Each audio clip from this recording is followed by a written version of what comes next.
Welcome to Sports Talking right here on SWKS Radio. I'm Cray. I'm Phil. Phil, it's been a while since we've talked, and there's a lot going on. We took the week off so that basketball could catch up to our enthusiasm. I've been excited. First off, I've loved the Big 12 tournament, everything that's going on. I think it's been exciting. Sadly, they've kind of already done away with the court. Glass floors aren't very good for basketball. I guess, they said there was a lot of slippage. I think it's an excuse. Definitely seemed to affect KU last night. I mean, they couldn't buy a bucket, but they won. That's all that matters. They're moving on. They're feasting Houston. Phil, they beat Houston earlier this year on Big Monday. What do you think about this upcoming game? Well, the good news is it's in Kansas City, so it plays like a home game for the Jayhawks. They're just not very good away from Lawrence. I don't know, on neutral. I don't understand the phenomenon of teams not able to play at the same caliber when they're on the road. I don't understand that. And it's been going on for several seasons. Doesn't mean everybody that can't play on the road. Kelvin Sampson has seemed to have figured out that formula to be able to play on the road. The Houston Cougars, I don't know any of their records or anything as far as on the road, but they just seem to have a better record on the road because I think, they lose twice last year, maybe three times altogether? Yeah, yep. Yeah. And what are they, got 4 losses this year? 5 losses.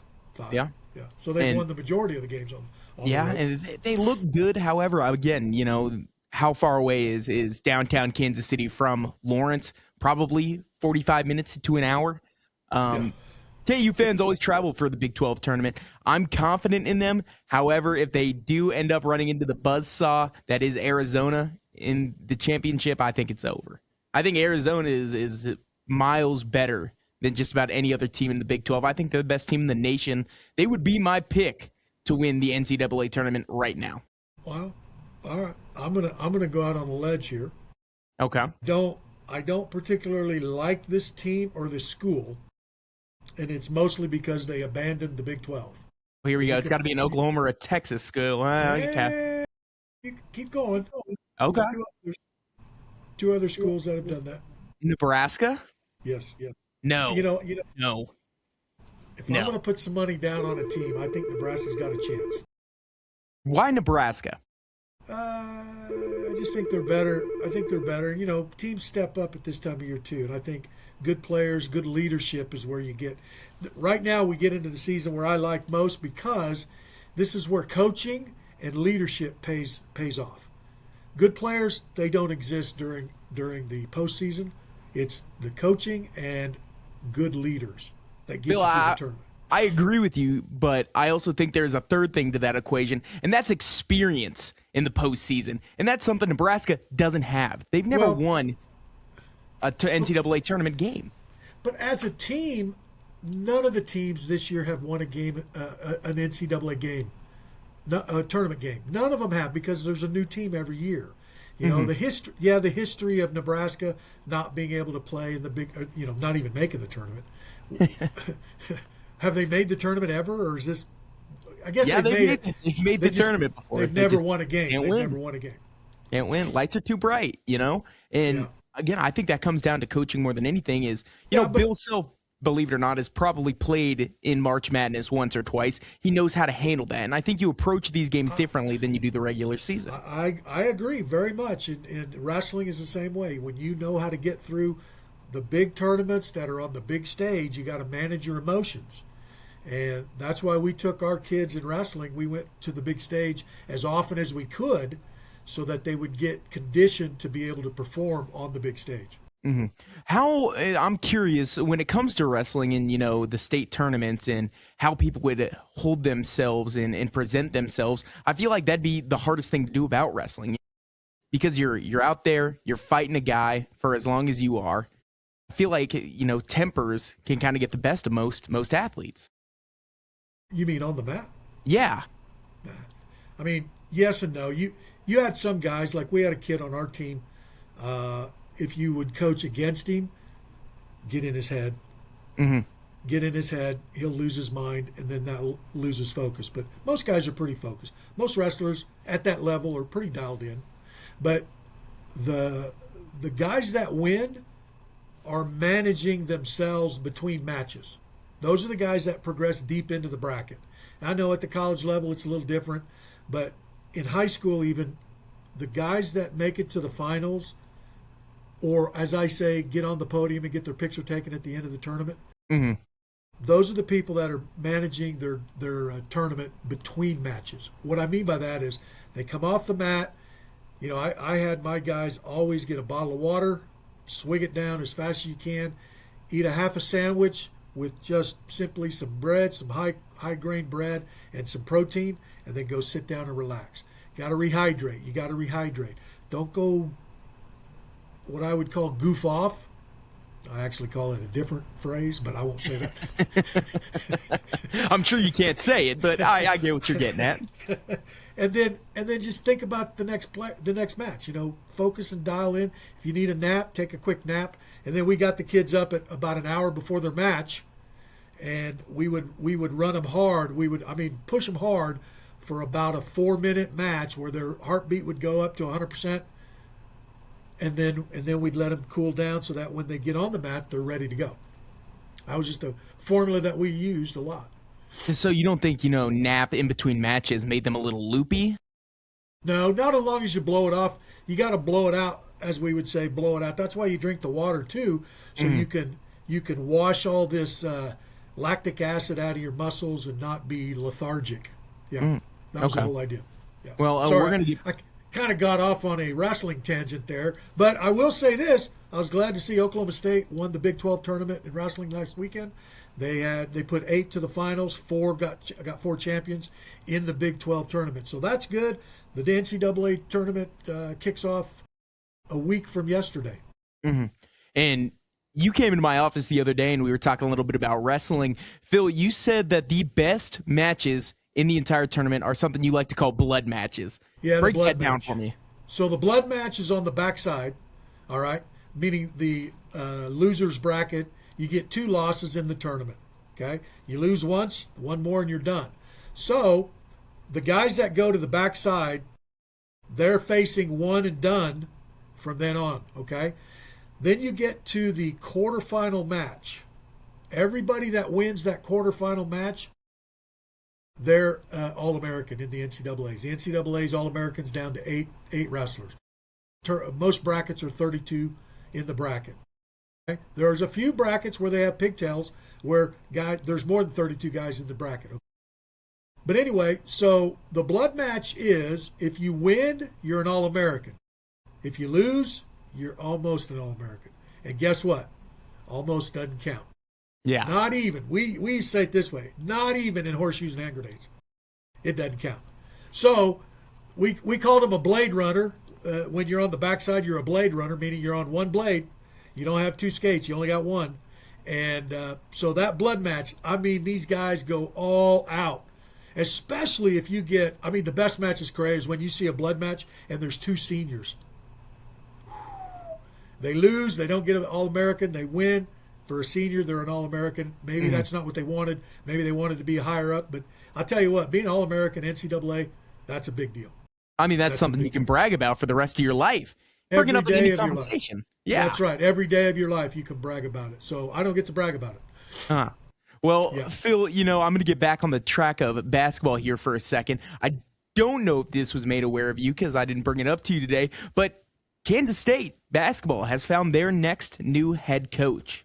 Did you accept the job? I knew they contacted you. I probably could have thrown my my application out there. However, wouldn't have got the job. Who signed? I didn't follow this. So who signed? Who's the next? This went to Casey Alexander, who is going to Belmont. He was at Belmont, got 166 wins and 4 conference titles at the Missouri Valley Conference in the last 7 seasons. Now, here's the one thing I will say about him. I don't know him, but here's why I like him over Jerome Tang. He's head coached.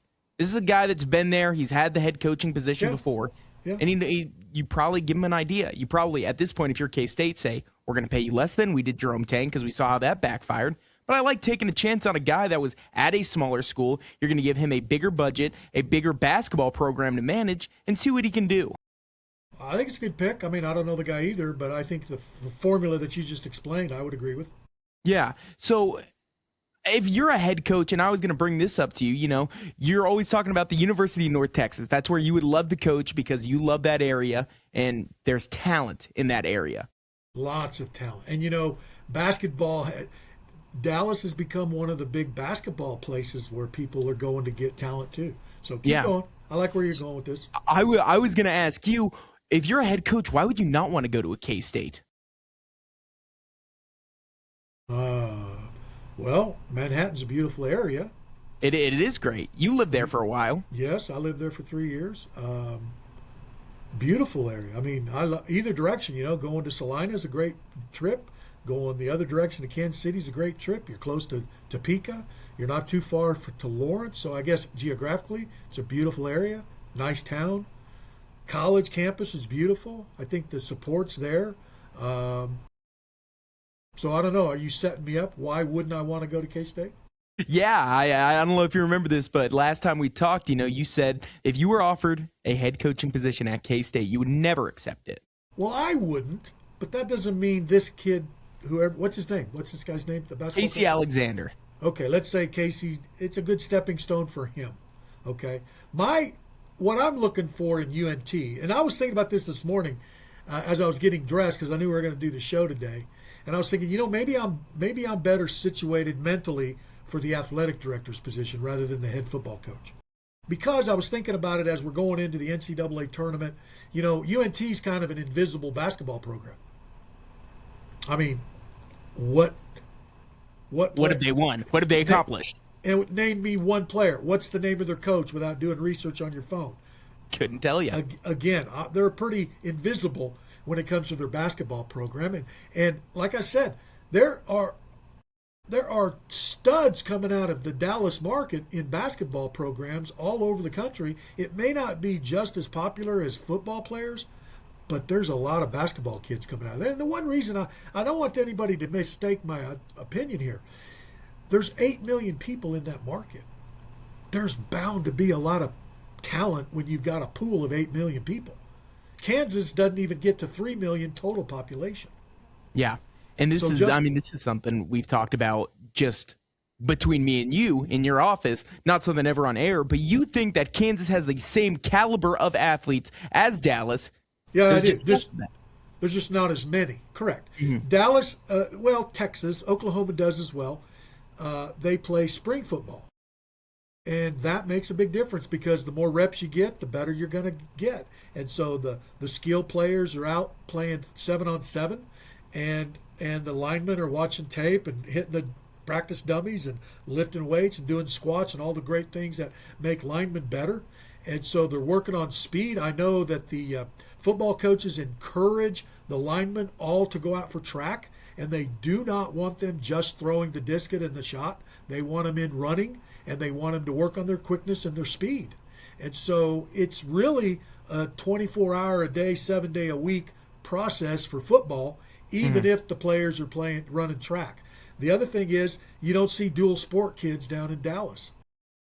They either play football or they play basketball or baseball. There are some kids, there was a push, and wrestling's become a little bit bigger sport probably in the last 10 years in the Texas market, but there are some linemen and other skill sets that are going out, they're being encouraged to wrestle because they know wrestling helps your football. Yeah. And it's something recruiters look at a lot anymore. Absolutely. Yeah. Absolutely. So, it's just a different game down there, meaning they play it almost like a college game. And so the student athlete that leaves high school from the Dallas market or maybe even the whole Texas state, at least the bigger markets, I would assume San Antonio, Austin, and Houston are the same. The players are accustomed to the lifestyle of what it's like to play football in college. They know it's basically an 8-hour day, 5-day-a-week commitment. And whereas kids come out of Kansas schools, they're used to, 3 o'clock goofing off till 5 until if it's not football season. You don't have that. Well, you just made two really good points that kind of contradict each other, and that is dual sporting and just focusing on one sport. So if you're a coach or a parent, what would you tell an athlete? Would you want them to dual sport, or would you want to say, hey, look, you've shown flashes in football, focus on this? I think at the age of a teenager, I think you play all the things because you got to enjoy it, right? You know, I mean, Bo Jackson, he's a pretty unique guy. Deion Sanders, pretty unique guy. But there's a lot of players that, you know, like a size of where I grew up in Wellington, Kansas, about 7,500 students right now. If the football players do not play basketball, you might not have a basketball team. If the football players do not, if they don't wrestle, you're not going to have a wrestling team. So there's not enough population to fill all the schools. And I made a comment about Wellington as a specific example. And so anybody out there in Wellington land, I was going to say go Crusaders, but I will. I started to say something else and then I got mixed up. But you know, Wellington's had a successful baseball team recently. And I said to somebody, one of the reasons Wellington's not as good in football of late is because they're better in baseball. And they like, I don't understand that. Tell me. I said, because it used to be we didn't have a baseball program. So the kids that played football went out for track. Track is a better sport to help you play football. And John Kruk summarizes the statement when he said what he said about baseball. You don't have to be in shape to play baseball. And he played he played at the major league level. Also, hey, right now one of the most entertaining announcers, broadcasters in all of baseball. I mean, every Phillies game is a must tune in with that guy. Yeah, go John. And I get what you're saying, but if you're in a market like Dallas, doesn't matter that much. There's too many students. My youngest son, Jake, okay, he plays for, what was the name of that school? Denton. I can't think of even the name of the school. Denton Ryan. Okay, so Jake's on the team for Denton Ryan. And he goes in for practice as a sophomore, and I go down to watch practice. There's like 110 kids on the field. Yeah. And I'm talking to the guy next to me, and he says, yeah, this is just the JV and the sophomores. The freshmen, the freshmen practice in the morning at 6 a.m., and the varsity practices after these guys. And I'm like, wow. What equipment company doesn't want to be the salesman in the Dallas market? How many helmets are you going to get to sell? How many basketballs? Man. You know, so it's a gigantic sport. And the part was, I said to Jake, Jake, do you think you'll ever start? And he goes, no, probably not. I said, so do you just want to have a picture for the future, or maybe go out for wrestling and have a chance? Because at least wrestling is man on man. You're going to get to prove your worth. Football's a tough game because, you know, like my older boy, Jared, he was a lot better gamer than he was at practice. He was terrible at practice. You know, I love practice. I loved everything about practice. I loved everything about the game. I could go to bed and get up in an hour and go do it again. You know, that's how much I loved competing. You're crazy. Because I don't feel like practice is competing. You know, I feel I'm a lot like Allen Iverson. Oh, yeah. I got the best hit I ever got in practice in football. Got chewed out by one coach. One coach chewed me out for hitting the guy, and the other coach ran by and slapped me on the back and said, nice hit, Mac. And I told my younger brother, I said, if you want to start as a sophomore, take the quarterback and just mash him. Or take the running back and just mash him. You'll get yelled at, but they're going to see that in film and go like, maybe we ought to put that guy Phil, you hit the quarterback in practice nowadays. They're putting you on death row. That's the rule. You can't even hit them in a game. I know, but it was a different game back then. I'm 63. I played when men played football. Well, that made everybody mad, didn't it? Phil, you know, speaking of football, I'm going to transition a little bit because I want to get into the offseason in the NFL, and I think you love the offseason. I love the offseason. Before you get into that, I want to say something to everybody. I listened to Mitch Holthus give a speech, and he said the NFL has evolved into this. It's no longer off-season. It's a playing season and a non-playing season. How's that? We pay attention to it 24 hours a day, 7 days a week. And I'm going to make another thing on the record here, Craig, and then I'll shut up. I believe the NFL Network is going to take NFL games off of the free television. We won't be able to watch them on the networks anymore. I bet that happens sooner than later. I think you're 100% right. And I think what they're going to do is, you know, keep it on NFL Network, you know, Red Zone, stuff like that. Yep. Or why would you not have these streaming services pay ridiculous amounts of number? Phil, a little tangent here, but the UFC just switched over to Paramount, and I think for the UFC's brand, that's the best thing they could have possibly done, because Paramount's paying them a boatload of money to be able to stream the games there, or the fights there, excuse me, and they no longer have to have $100 per fight. You got to watch it. No, instead you can pay $10 a month, and you're catering toward the more casual fan. Therefore, more people are going to become fans of the UFC because you did that, and you're still probably making similar money. Oh yeah, Dana said it's the greatest thing for their sport that's ever happened, and I can't disagree with him. And when you said boatload of money, you weren't talking about a little boat. No. We were talking about a cruise ship. Yeah, that's the kind of money that UFC is bringing in now, and it's fun. It's gotten me into the sport a lot more, too. All right, so we're into the non-playing season. You're like my younger son, and Jared, you love the non-playing season. Let's hear it. I do, Chiefs, and what do you think I love Chiefs it because this is where the teams are made. This is you're where right. you can make yourself a championship caliber team. Look at the Patriots last offseason. They signed 20-plus new players to their roster. They spent a lot of money because they had it, and they were able to go from a team that lost double-digit games last year to the Super Bowl the very next. And that's just how important this offseason is. And Phil, I am sick and tired of every big-time radio head, big-time TV head talking about how good the Chiefs offseason has been. And quite frankly, it sucks. Whoa. The Chiefs are awful, and their roster right now is pathetic. You and I could make the roster maybe, huh? At this point, they need a corner. I'm a little oversized, but I mean, shoot, they need numbers. I haven't lost a step.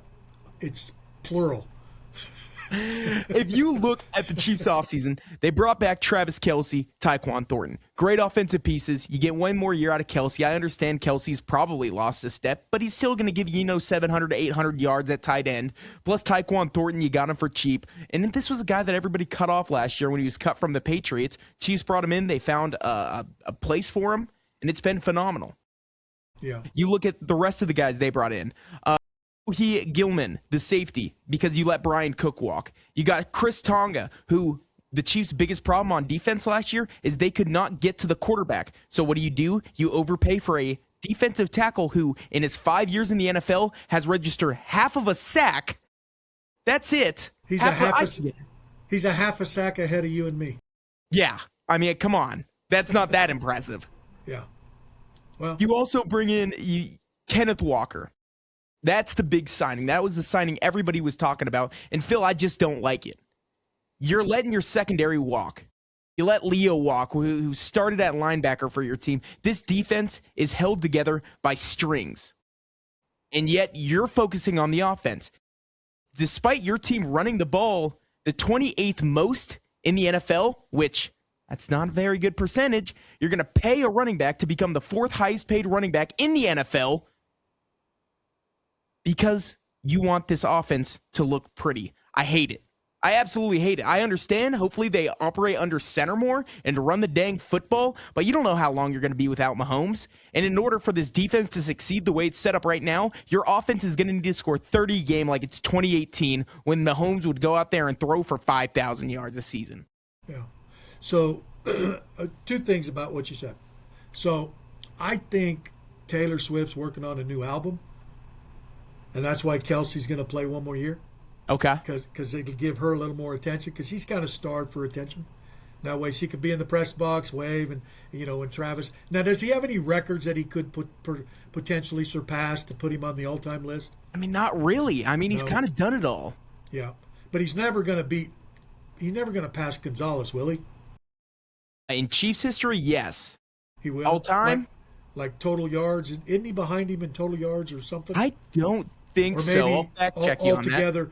Or maybe altogether in the NFL. It's like he's second, but he's distant in something. Mm-hmm. That would make sense to me if that's what he's trying to do, is get that all-time record.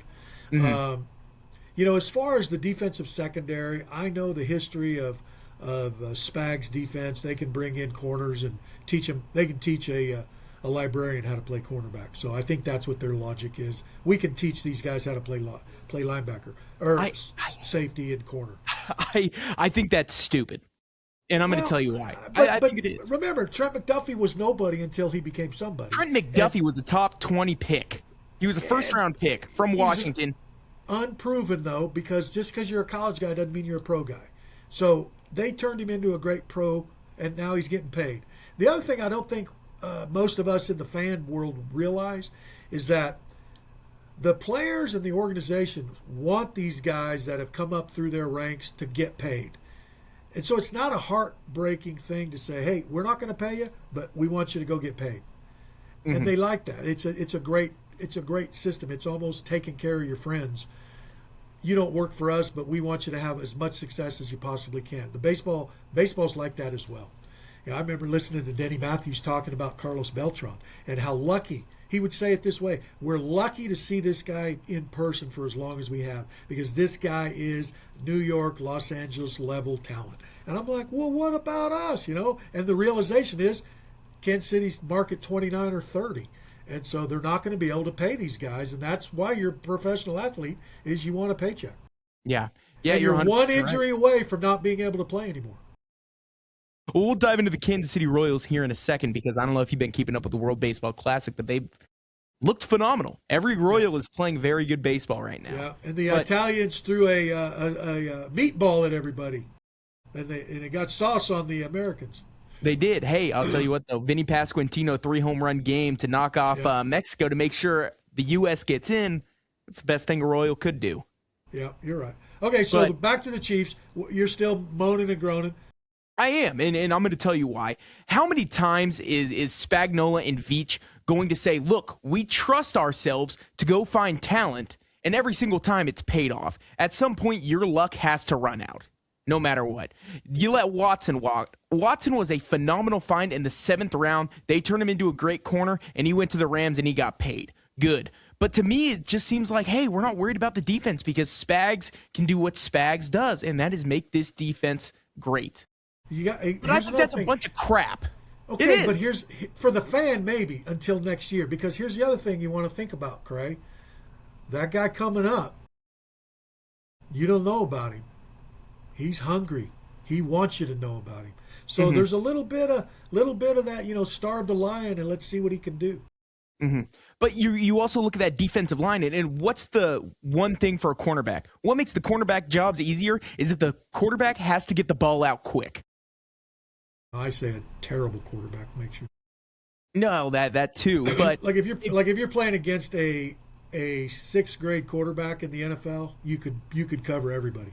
Yeah, sure, but I mean, come on. If you are getting pressure on the quarterback, and they've got to make decisions quick, it makes a corner's job 10 times easier. Sure, the NFL referees proved that with Brady when he played for the Patriots. They made sure nobody got close to him so he could set up and throw. And then every time anybody looked at the receiver, flag. What was the penalty for? We don't know. Just go with it. We got to get another ring for Tom. But this Chiefs defensive line flat out is not great. Again, you got Chris Tonga, who's probably going to start. You got Chris Jones, who is phenomenal, not when he's being doubled and triple teamed anytime, because George Karlaftis and Felix Ndike Uzama cannot win a one-on-one, and that's a problem. At 9, they're probably going to go edge there, but it's not going to matter because they're going to have to take corners later in the draft, and you don't want to start 2 rookie corners. Say that name again. Felix Ndike Uzama from Kansas State University. We should give money for anyone that could spell it in a spelling bee. Yeah. I would whatever the prize pool was, I would double it. I'm that confident. Man, that's a where's that guy from? Hawaii? I'm not sure where he's from. So he was a K-State guy. Yeah. Was drafted in the 1st round. I think it was 2 or 3 years ago by the Kansas City Chiefs. And you don't like him. While the draft was in Kansas City. You don't like him. You think he's a bad call or what? He has 3 career sacks. He just is not producing, no. But he hasn't played that many snaps, has he been on? How many He's snaps? gotten rotational snaps at D-end. If you can't produce while you're in the game, who cares? But, Cray, it's just like everything else. There's a percentage of time, meaning if you're on 100% of the snaps, you're going to get more opportunities to get a sack. If you're only on 20% of the snaps, then your opportunities are limited. So let me ask you this then. Okay. Let me ask you this. You're all about practice. We just talked about that. If he's working his tail off in practice, don't you think he would get in the games a little bit more to get these opportunities? You know what? I don't know the pro game because I think there's a lot more about how much the guy we're paying him plays into do we play the guy or not. I think there's a lot of that I don't understand. And I'm just about winning, competition. Best guy plays. Not always the best talent. It's the best guy's attitude that wins and goes and gets to play, Yeah. That's the way I look at it. And listen, the Chiefs offense, I mean, you don't know how long Mahomes is going to be out. You could be without Rashee Rice for the foreseeable future because the guy just can't stay out of legal trouble. He's an idiot. You think he would learn his lesson by now. Well, he'd be out of money at least one way or the other. Either learn Eventually, or get broke. he's going that way. How come the guys, don't they get counseling like somebody gives them good mentoring and say, look, you got to turn your keys into the bucket at 9:30. Why? I don't want. No, you're going to get in trouble after 10. I promise you.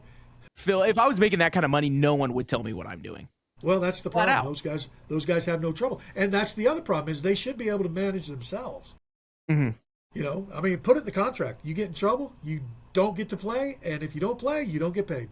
Yeah, but again, no Mahomes.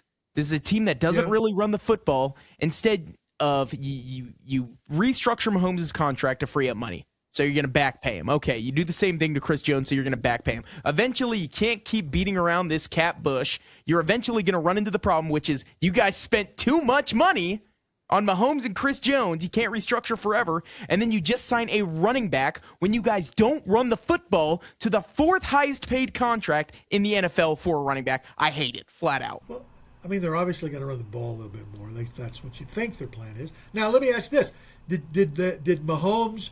I'm just speculating here. Did he maybe go on Taylor Swift's payroll for a little bit of that money? He got a little cheese. You think Veach talked to Taylor and said, hey, Taylor, we'll put some new chairs in the suite for you. If you can kind of throw Pat some money, keep him from starving to death because him and Brittany got 3 kids now? I mean, I would say more than anything, it would probably be the Hunts, not Taylor Swift. I mean, come on, let's not act like the Hunts don't have that kind of money. Okay, you got it. Clark's got a pretty big payload. He's got a big bus. Yeah, and with the way the contracts are working nowadays in the NFL, I mean, you get a lot of that money in the signing bonus. Danielle Hunter just signed a 2-year extension for $40 million. 30 of that is in the signing bonus. Which is the workaround for the GMs to pay these guys. Yeah, sure. Right, and it's genius. Of course, you kind of... strike out if these guys get hurt or they just don't start producing because that is guaranteed money. And that's a risk in it. Have you ever heard this story about the salary cap, how it came about? In football, no. Yeah. Here's the legend. Here's the legendary story I heard. Okay. Jerry Jones was asked, why did you guys install a salary cap? And he said, well, it was so that owners didn't get carried away and overpay, so that markets couldn't dominate, and a team that had more money wouldn't overpay. And they go, who introduced this? And he said, I did. He goes, I was the problem. I don't know if that's true or not. I just know that's what I heard. And I'm thinking, that's kind of funny. It's kind of funny. Yeah, it is. It's my fault. But I mean, yeah. The Chiefs, they're going to need to score 30 a game with this defense currently. I don't think they get it done. But the Chiefs are not the only big story in the NFL right now. I mean, look at the Raiders. First off, I would like to say I love the Raiders offseason, but they tried to trade Max Crosby to the Baltimore Ravens. This feels illegal to me. I want to hear your opinion on it. They tried to trade him. Max Crosby, of course, was hurt last season.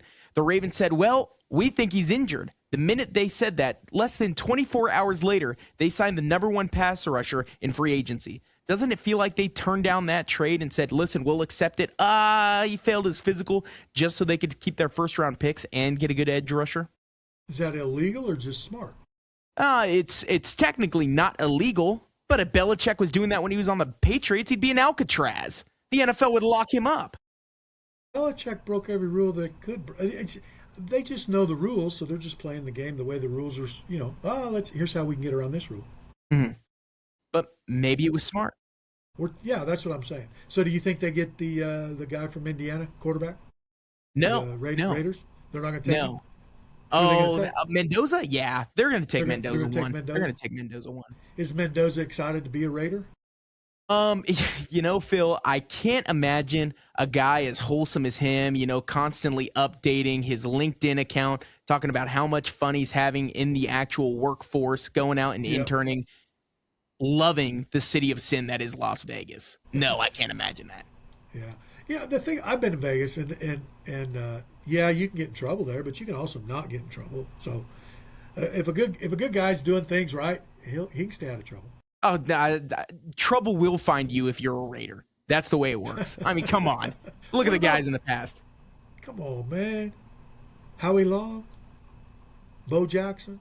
Some of them were probably doing stuff that they never got caught, but I mean, they were doing it. Okay, you might be right. Look at All the right, history of the Raiders. what else you got? We got about 6 minutes. Yep. Phil, I'm going to bring this up. Bam Adebayo, I don't know if you know who that is, with the Miami Heat, NBA superstar, broke Kobe Bryant's scoring record for the second most points in a game with 83. Now, I think this game addressed everything that is wrong with the NFL. Bam Adebayo scored 83 points. He shot 20 of 43 from the field with So 43 free throw attempts by himself. That's ridiculous. yeah. That's ridiculous. Did he really truly get fouled that many times? I think the record should have an asterisk by it, and I think superstars get that whistle way too much in the NBA. And I think I want to call out Adam Silver to start out with. I think he's a horrible commissioner, and I think he doesn't know what he's doing, and it's time to admit that something's wrong. Phil, You're dropping dimes. I am, because it really irritates me that a commissioner could be this. I don't want to call him dumb because I've never had the job before, but I'm going to say ignorant. The one thing that these sports leagues do is they make every game available to be watched, right? Therefore, you don't have to be in the market to watch these games. The NFL does a great job of it. The NBA has done a great job of it. But Silver came out a couple months ago and said, maybe we should go away from streaming games. If you want to go to the game, buy a ticket. If not, watch the highlights tomorrow when they're on YouTube. Because it's a highlight-driven league. So this sounds like someone that is trying to ruin the game of basketball. Yeah, are people not going to the games? Is that part of the problem? They're not buying tickets? No, people are going to the games. Okay. Because I looked into going to the Boston game when I was that direction a couple weeks ago. You want to know why I didn't go to the game? Because tickets are expensive. Like $500 a piece. Yeah. And I wasn't going to be behind the bench either. Mm-hmm. These were that direction. I was like, that is incredible. How can a dad or a mom take a child to be the future fan base of the Boston Celtics at that price? That's just ridiculous. Exactly. And then the other part was, I could have went to the game in Washington, and the Wizards games were like $50. Yeah. To me, that's reasonable. Yeah. I mean, it's first off, it is a competitive thing. The Celtics are a lot more competitive than the Wizards. However, I get it.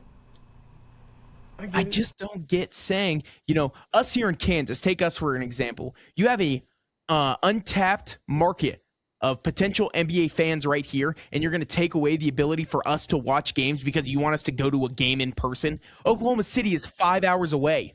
We can't just casually drive down there for a night, drive home like it's nothing. Yeah, but they don't care about us, Cray. We're what's called flyover country. So yeah, it's not only the same thing there. I think I cut you off. This station behind me, 1370 KGNO, Kansas City Royals affiliate.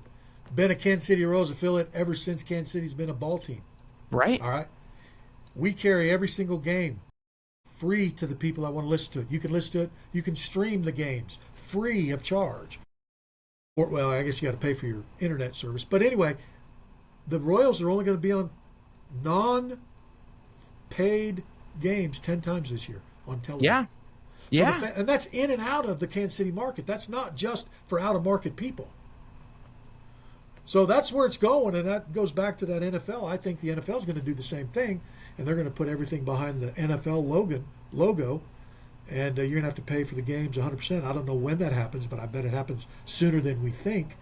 And that's where everything's going, to this subscription-based stuff. And so for you and me, Cray, in the radio business, we're free over-the-air terrestrial radio. tune into your local radio stations wherever you are, and keep watching and following us here on our social media pages and our YouTube page and channel, and like us. Tell your friends to tune in and pay attention to what we got going on. Cray's got a lot of great stuff. I love the thing you do with our Today in Sports History, Cray. I think that's extremely unique, and it's a great feature that we carry here on our radio stations. Yeah, every day at 12:30 and 5 o'clock. I mean, figure out what happened today in history, Phil. I know we're talking right now on Fridays when we're recording this. Tom Brady retired for the first time just to unretire 6 weeks later to lose to the Cowboys in the playoffs. What a way to go out. The greatest of all time, losing to Jerry Jones. Yeah. You think the Cowboys will be – I seen Brady play the year they won the Super Bowl. I seen him play for Tampa – when he played for Tampa the year they won the Super Bowl. I seen him play down at AT&T, and he looked terrible. He didn't look good. They won the game, but first game of the year. That was a first game of the year at AT&T. Yeah. The Cowboys did not get in the red zone, and I'm not even – I think they only went into Tampa Bay's territory once in the whole game. Yeah, I think you're right. So all you Cowboy haters or lovers, I'm not. Yeah. I'm not a Cowboy lover. That's a great Although point. I like going to the games. I like being at the game. Sorry, I don't like going to the game. AT&T has the most beautiful stadium in the NFL, period. Flat out. It's a disaster to get there, but even worse going home, trying to get out of there. Gosh, that's just terrible. It's just terrible. Well, I know we're running out of time here, Phil, but I was going to say, you look at college basketball, you look at the NBA, and I think they're both headed the same direction. Basketball is meant to be what? A team sport, right? Yeah. Oh, it's and that's not what we're seeing anymore. No, that's not what we're seeing anymore. All right, last thing here. At least I got to go, so you can keep talking if you want, Craig. But I was going to write it down. I don't have a pen here. We'll blame that on Louie since he's not here. Who do you think's the top four? Who are the 4 1 seeds you think in next week's bracketology? I guess this Sunday it'll be released. Definitely Arizona. Yep. Without a doubt, Arizona. Without a doubt, Duke. Okay. I'm thinking now. Who's your other two? Region-wise, I'm trying to think how they would split it up. I would say the team I would be most worried about is facing up against UConn. I would never want to face up against UConn. No SEC teams scare me at all. What about if Houston beats Arizona?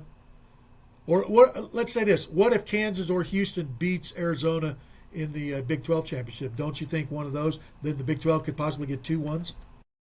I don't think they'll do that. I really don't. I don't. I would have to say Florida.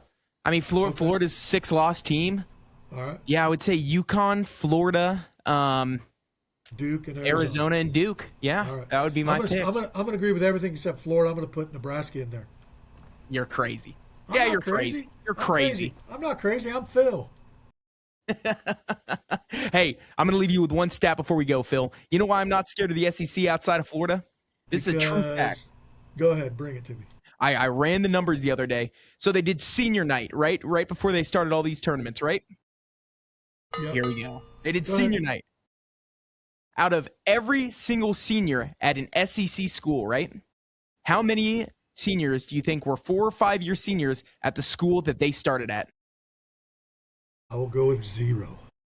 One Oh, senior. Wow. I'm even surprised. Yeah. Have you seen the Key and Peele? That reminds me of the Key and Peele skit where they're doing the introductions for the NFL games, and the guys say what school they're from, and they list out 6 or 7 schools each. You know, they just keep going through them. I think it's great. Well, sounds good.